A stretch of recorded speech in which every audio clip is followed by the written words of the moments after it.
Hello everyone, this is Salma Aftab and welcome back to your chemistry classes by SAL. In the previous lecture we have discussed about the postulates of the Bohr's atomic model and today we will discuss the merits of the Bohr's atomic model. Merits of the Bohr's atomic model means कि नील Bohr ने जो जितनी भी postulates बताई थी after that उनकी जो result आया था क्या क्या उससे हम कैलकुलेशंस कर सकते थे, जो उन्होंने कैलकुलेट उनके पोस्टुलेट्स के अकॉर्डिंग जो भी कैलकुलेशंस आई थी, जो भी रिजल्ट आया था, that was the merits of the Bohr's model. ठीक है, Bohr's atomic model. So now I am going to discuss. अब उसमें क्या क्या हम कैलकुलेट कर सकते थे, क्या क्या कैलकुलेशंस निकल कर आई थी सामने. First point was your stability. ठीक है, first point was your stability. Stability उन्होंने कैलकुलेट करके बताई. Second is our radius. We will discuss one by one radius. And after the radius velocity हमें पता चली थी. And then energy of the electrons, energy. ठीक है, एनर्जी ऑफ द शेल्स. ठीक है, ये सारे डिस्कशन. फिर उसके बाद में एनर्जी में पोटेंशियल एनर्जी, काइनेटिक एनर्जी, ठीक है, टोटल एनर्जी, सारी चीजें उन्होंने कैलकुलेट करके बता दी थी. ठीक है, ये उनकी मेरिट्स थी. क्या क्या हम उससे निकाल सकते, मतलब कि stability of the different shells. Radius कैसे मेजर कर सकते हैं. रेडियस न्यूक्लियस के बाहर, the distance between the nucleus and the outermost shell is called as radius. तो वो रेडियस ऑफ द शेल, हर शेल की अलग अलग रेडियस हम कैसे मेजर कर सकते हैं, वो बोहर्स एटॉमिक मॉडल से ही पता चला था. फिर उसके बाद में velocity of the electrons. Electrons different shells में जो वेलोसिटी होगी, फर्स्ट शेल में उसकी वेलोसिटी क्या होगी, सेकेंड शेल में वेलोसिटी क्या होगी, थर्ड शेल में वेलोसिटी क्या होगी, ये डिफरेंट शेल्स में डिफरेंट वेलोसिटी उन्होंने बताई थी. ठीक है, now let us discuss one by one. सबसे पहले तो उन्होंने बताया था स्टेबिलिटी. स्टेबिलिटी कैसे, क्योंकि हम लोगों ने ये बोहर्स एटॉमिक मॉडल में बताया गया था कि इफ एनी न्यूक्लियस, एक न्यूक्लियस है, ठीक है, और न्यूक्लियस के पास क्या है, प्रोटॉन है एंड न्यूट्रॉन है. प्रोटॉन की जो चार्ज है, पॉजिटिवली चार्ज है, नंबर ऑफ प्रोटॉन, वो Z से रिप्रेजेंट कर रहा है. ठीक है, Z से रिप्रेजेंट कर रहा है. और ये जो क्या है, E जो है, number of proton is equal to the number of electrons. Electron जो है, इलेक्ट्रॉन, और वो नेगेटिवली चार्ज को हम रिप्रेजेंट कर रहे हैं. ठीक है, न्यूक्लियस की अपनी जो चार्ज होती है वो होती है ZE. ठीक है, न्यूक्लियस की अपनी जो चार्ज है that is your ZE. Total nucleus charge को हम रिप्रेजेंट करते हैं Z से. ठीक है, देख लो, दिख रहा है. अब एक इलेक्ट्रॉन प्रेजेंट है. इलेक्ट्रॉन जो प्रेजेंट है विच इज, इलेक्ट्रॉन जो है it is revolving around the nucleus. ठीक है, तो अंदर की तरफ जो फोर्स लग रहा है, अंदर की तरफ जो फोर्स लग रहा है that is your centripetal force. This one is representing centripetal force. ठीक है, सेंट्रीपिटल फोर्स, अंदर की तरफ जो फोर्स लग रहा है, अंदर की तरफ जो फोर्स लग रहा है उसको हम लोग कह रहे हैं सेंट्रीपिटल फोर्स. और बाहर की तरफ जो फोर्स लग रहा है, जो ये जो न्यूक्लियस अपनी तरफ अट्रैक्ट कर रहा है, इसको कहेंगे सेंट्रीपिटल फोर्स. और बाहर की तरफ अगर इलेक्ट्रॉन इस डायरेक्शन में मूव कर रहा है, इस डायरेक्शन में मूव कर रहा है, ठीक है, इस डायरेक्शन में मूव कर रहा है, तो वो भी अपना एक फोर्स लगा रहा है दैट इज सेंट्रीपिटल फोर्स. वो बाहर की तरफ जाने के लिए, बाहर की तरफ प्रेशर लगा रहा है कि हम बाहर की तरफ निकल जाएं. ठीक है, बाहर की तरफ जाने के लिए. And that force is called as centrifugal force. Centrifugal force, clear, centrifugal force, बाहर की तरफ फोर्स जो लग रहा है that is called as centrifugal force. तो ये चीजें याद रखो कि centripetal force towards the centre और centrifugal force away from the centre या far from the centre. F से फार लगा दो, CP से अपना टुवर्ड्स द सेंटर. तो दो तरह की फोर्स लग रही है. ठीक है, दो तरह की फोर्स लग रही है.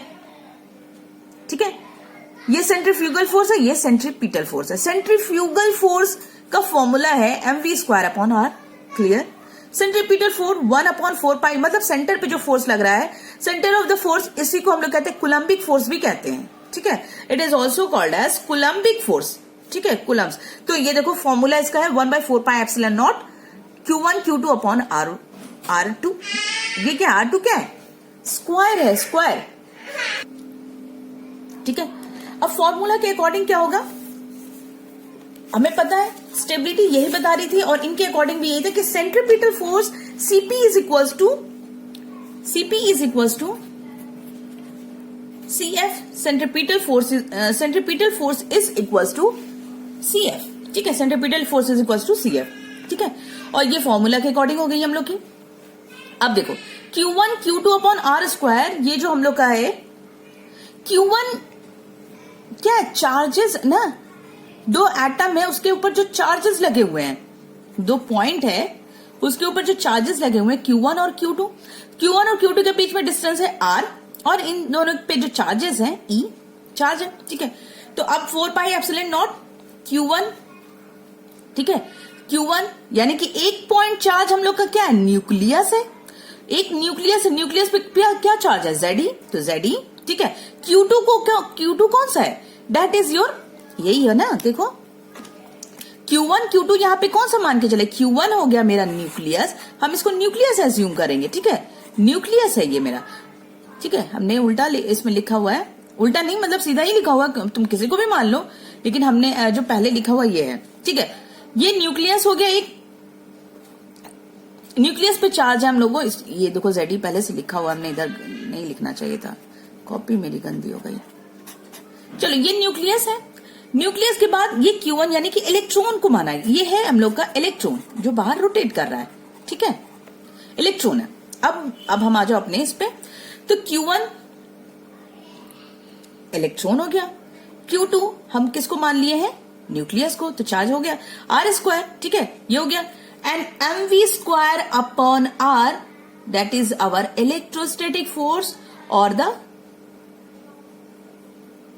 ये हो गया mv स्क्वायर, इसको हमने पलट दिया, mv square upon R 1/4 pi epsilon naught Z square upon R, ये Ze स्क्वायर हो जाएगा, Ze स्क्वायर, क्योंकि number of protons is equals to the number of electrons, और प्रोटॉन पे पॉजिटिव चार्ज है, एक चार्ज पॉजिटिव एक चार्ज नेगेटिव है, हो गई ये हम लोग का Ze square upon R। Hence it is prove कि सेंट्रीपिटल फोर्स, स्टेबिलिटी यहीं से आई कि centripetal force is always equal to the centrifugal force, तभी ये क्या करता है? कंटिन्यूअसली रोटेट कर रहा, अदरवाइज ये श्रिंक कर जाए या ये बाहर गिरकर बाहर चला जाए, फिका जाए, ये जिसको कहते हैं ना, जैसे अगर एक स्ट्रिंग से रोटेट करो, एक उसमें पत्थर लगा दिया है, स्ट्रिंग है मेरे पास, और उसको पत्थर को रोटेट करा रहे, अगर ये थोड़ा सा भी लूज होगा तो क्या होगा? ये वो जो पत्थर है वो क्या हो जाएगा? बाहर गिर जाएगा। अगर हम इसको रोटेट कराना स्टार्ट करेंगे, ये पत्थर वो क्या हो जाएगा? बाहर चला जाएगा। ठीक है, तो इसी वजह से तो centripetal force is equal to the centrifugal force, overall ओवरऑल यहीं से आती है, इसकी वैल्यू सेम आती है और इसी से मेंटेन होती है स्टेबिलिटी। ठीक है, ये फॉर्मूला निकल कर आया हमें mv स्क्वायर अपॉन R, यहां से स्टेबिलिटी मेंटेन हो गई। Now come to the next point, क्योंकि नोट्स बनी हुई है, that's why I don't use another copy और पेजेस, जस्ट यही से देखते जाओ ताकि ये समझ में भी आ जाए और नोट्स भी कंप्लीट कर लो। रेडियस पे आ जाओ, come to the radius. Radius क्या है? बोहर्स ने बताया, नील बोहर ने बताया कि हम लोग we can easily calculate by using this method, we can easily calculate the radius of different shells. Centre से, न्यूक्लियस से कितनी डिस्टेंस आ रही है। Suppose we have a nucleus, और न्यूक्लियस के बाद में ये जो शेल्स है, यानी कि शेल्स में हम लोग की जो बनेगी, this one will be R1, फिर उसके बाद में ये हो जाएगी R2, फिर उसके बाद में न्यूक्लियस से फिर ये बाहर आ जाएगी R3। ठीक है, ये अलग अलग डिस्टेंस बनेगी, तो we can easily calculate the distance from the nucleus to the outermost shell R1, R2, R3, radius निकाल सकते हैं, तो सबकी अलग अलग निकलेगी। तो हम आते हैं, बोहर ने एक बोहर क्वांटाइजेशन बताया था कि जिसकी वैल्यू सेम आ रही थी, लेकिन वो प्रूफ नहीं कर पा रहे थे, ये वो वाला पॉइंट है, NH upon 2 pi equals to MVR, ये प्रूफ नहीं कर पा रहे थे फ्रॉम द एंगुलर मोमेंटम। याद है लास्ट क्लास वाला, लास्ट क्लास की हम लोग ने डिस्कस किया था, ये वैल्यू है उनकी एंगुलर मोमेंटम से आई थी, और इसी को उन्होंने कहा, नाम दिया गया था, बोहर क्वांटाइजेशन दिया था। ठीक है, अब उसके बाद में NH upon 2 pi equals to MVR। ठीक है, अब इसी को यूज करके हम लोग we are going to determine the radius of the differentials. Equation second को हम कर रहे हैं फर्स्ट से divide. This one is your second equation, this one is your first equation, और फर्स्ट इक्वेशन से हम कर दे रहे हैं अपने सेकेंड वाले को डिवाइड। और उसके बाद में हमें क्या मिल रहा है, जो वैल्यू मिल रही है डिवाइड करने के बाद में, ओवरऑल आप जैसे मैंने कहा है वैसे अगर करोगे तो ओवरऑल जो वैल्यू मिलेगी that will be this one. ठीक है, n square h square epsilon naught 4 पाई m z e स्क्वायर। अच्छा एक चीज और है, 4 पाई अगर हम कैंसिल आउट ना करें, कैंसिल आउट ना करें तो हमारी r की जो वैल्यू है, रेडियस की जो वैल्यू है वो इस तरीके से आएगी, क्योंकि अगर हम 4 पाई को कैंसिल आउट ना करें तो, ठीक है, तो अगर करेंगे तो भी नहीं करेंगे तो भी कोई फर्क नहीं पड़ने वाला है। बस हमें कैलकुलेशन में इजी पड़ती है। और लुक वाइज देखो आर मेरी जो आएगी यहाँ पे ऐसे है, ये आर, ये n square h square e square दोनों की वैल्यू सेम है, कैलकुलेशन में सेम ही आएगी। N square h square epsilon naught 4 pi epsilon naught यहाँ लगा दिया, अच्छा ठीक है यहाँ लगा दिया कोई बात नहीं, n square h square epsilon naught 4 pi, अब यहाँ पे नहीं लगाएंगे, divided by m z e square जो है यहाँ पे m z e square divided by 4 pi square. अगर ये दोनों दे बोथ आर सेम, ठीक है, दोनों सेम है, अगर हम इसको कट कर देंगे 4 पाई तो पाई तो बचेगा, है ना, ये है ना, सब दोनों सेम है। ठीक है, अब यहां से हमें वैल्यू निकल, या तो आर की value you can write this also and you can write this one also, both are correct. ठीक है, दोनों सही है, क्योंकि यहां से हमें वैल्यू मिल जाती है और कैलकुलेशन में इजी पड़ जाती है, क्योंकि 1/4 पाई एप्सिलॉन नॉट की वैल्यू होती है 9 × 10⁹9 न्यूटन मीटर स्क्वायर पर कूलम स्क्वायर, जो कि उसकी यूनिट है, तो वो इजीली कैलकुलेट हो जाती है। ठीक है, तो हम सारी चीजों को, अब देखो एन की वैल्यू हमें नहीं पता है बट एच की वैल्यू फिक्स है, पहले यहां से जान लो क्या है, क्या क्या n is the number of shell, तो वो तो अकॉर्डिंग टू द एटम वो डिफरेंट होंगे। प्लैंक्स कांस्टेंट फिक्स्ड है वैल्यू, प्लैंक्स कांस्टेंट की फिक्स्ड है वैल्यू। ठीक है, एप्सिलॉन नॉट उसके बाद में हो गया ये 4 पाई एप्सिलॉन नॉट, वो भी अभी वो ये परमिटिविटी ऑफ फ्री स्पेस ये भी वैल्यू होगी हम लोग की। एंड आफ्टर देन पाई की वैल्यू फिक्स है, मास जो है मास की वैल्यू भी फिक्स है 9.1 × 10⁻28 ग्राम। ठीक है, इलेक्ट्रॉन की जो चार्ज है वो भी फिक्स है। नोट कर दे क्या, यहाँ पे नोट कर लो, वो ज्यादा बेटर है। ठीक है, नोट कर लो कि 1/4 पाई एप्सिलॉन नॉट की कैलकुलेशन है पूरी की पूरी 9 × 10⁹9 न्यूटन मीटर स्क्वायर पर कूलम स्क्वायर। ठीक है, ये हो गई। And after then mass of the electron 9.1 × 10⁻28 gram. ठीक है, सही से समझ लेना, बोल रहा है वो उसी के अकॉर्डिंग है। ठीक है, इलेक्ट्रॉन की चार्ज है 1.6 × 10⁻19 कूलम। ठीक है, and Planck's constant H equals to है 6.023 × 10⁻34 जूल सेकेंड। ठीक है, हो गई ये वैल्यू, हो गई नाउ, हो गया।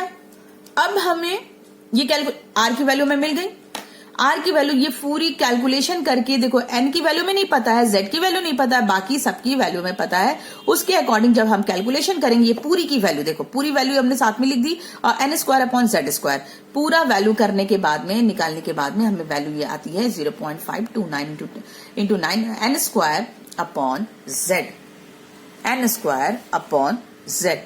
ठीक है, बुक में कहीं कहीं 0.53 भी लिखा हुआ है। ठीक है, राउंड ऑफ कर देंगे तो आ ही जाएगा। ठीक है, तो इसमें घबराने की बात नहीं कि 5.29 लिख दिया या 53 लिखा हुआ है, कोई फर्क नहीं पड़ता है। ठीक है, इतने में फर्क नहीं पड़ने वाला है।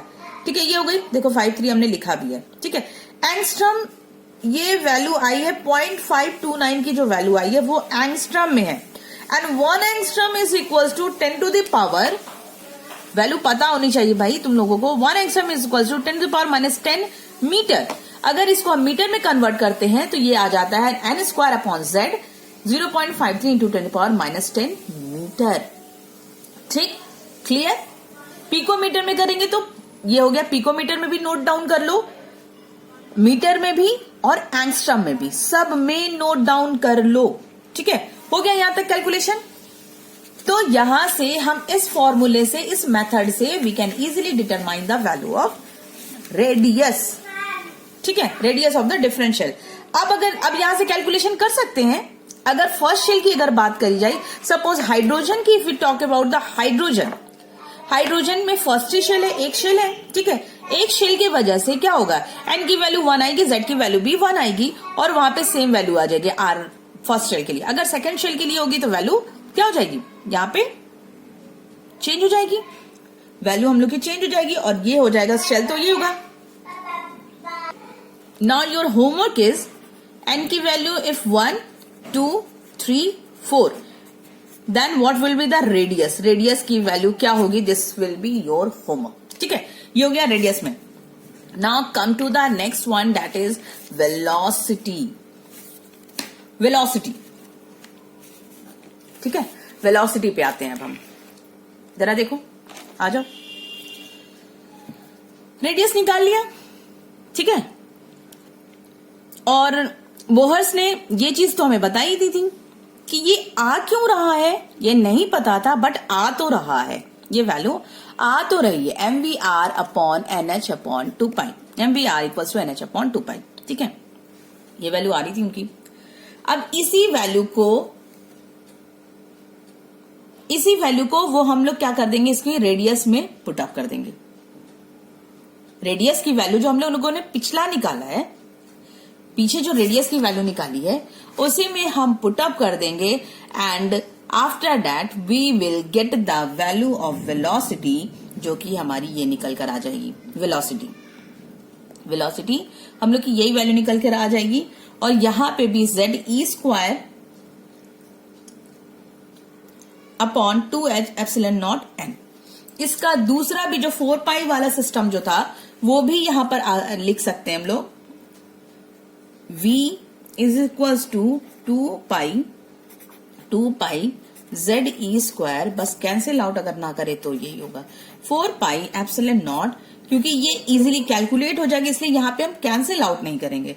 ठीक है, NH। ठीक है, दिस वन, दोनों सेम है, कुछ भी फर्क नहीं है, कैलकुलेशन ऐसे ही होना है। ठीक है, क्योंकि 1/4 पाई एप्सिलॉन नॉट की हमें पर्टिकुलर वैल्यू है, इस वजह से हम इसको नहीं हटा रहे हैं। ठीक है, तो ये लेके चलोगे तो ज्यादा बेटर होगा और 2 पाई भी आसानी से कैलकुलेट हो जाएगी और ये भी वैल्यू कैलकुलेट हो जाएगी। अदरवाइज इसको कैलकुलेशन में तुम्हें बहुत लंबा प्रोसेस लग जाएगा। ठीक है, अब उसके बाद में वेलोसिटी की वैल्यू आई हम लोगों की, वेलोसिटी की जो वैल्यू आई 2.19 इंटू 10⁶ Z अपॉन n। आ रहा है कुछ समझ में? कुछ समझ में आ रहा है कि नहीं आ रहा है? ये हो गई वैल्यू हम लोग की 2.19 इंटू 10⁶ Z अपॉन n मास पर सेकेंड। यानी कि फिर से वही चीज है, सबकी वैल्यू हम लोगों के पास है और Z और n की वैल्यू हम लोग को सिर्फ निकालनी है और उससे हम लोग की क्या हो जाएगा, अगर Z और n हमें पता हो जाएगा तो we can easily calculate the value of velocity. ठीक है, वेलोसिटी पता चल जाएगी। Now come to the energy, kinetic energy half mv। Velocity की वैल्यू हमें पता चल चुकी है, उसी वैल्यू को यूज करके काइनेटिक एनर्जी की वैल्यू क्या, हाफ mv², बस वेलोसिटी को पुट कर देंगे और हमें काइनेटिक एनर्जी की वैल्यू हमें मिल जाएगी। ठीक है, इलेक्ट्रॉन वोल्ट में और जूल्स पर एटम में, ये दोनों हम लोग की वैल्यू है। ठीक है, कैलकुलेट करना, ये energy of the electron homework है। वैसे दिख रहा है तुम लोगों को, अगर नोट डाउन करके रोक के करोगे तो यहां से भी नोट डाउन कर लोगे। And after that potential energy भी यहां से डिराइव हो रही है। ठीक है, एक स्क्रीनशॉट ले लो या फिर वीडियो को पॉज करके देखो, but you have to complete, which is very important on from the exam point of view और इसके न्यूमेरिकल्स भी। ठीक है, अब उसके बाद में अगर एनर्जी निकल गई, पोटेंशियल एनर्जी निकल गई, तो we can easily calculate that total energy, और टोटल एनर्जी भी हम लोग की इजीली कैलकुलेट हो जाएगी। ठीक है, तो यहां तक हमारा merits of Bohr's atomic model complete होता है। Till then revise your lesson, take care, stay safe, stay home and good bye.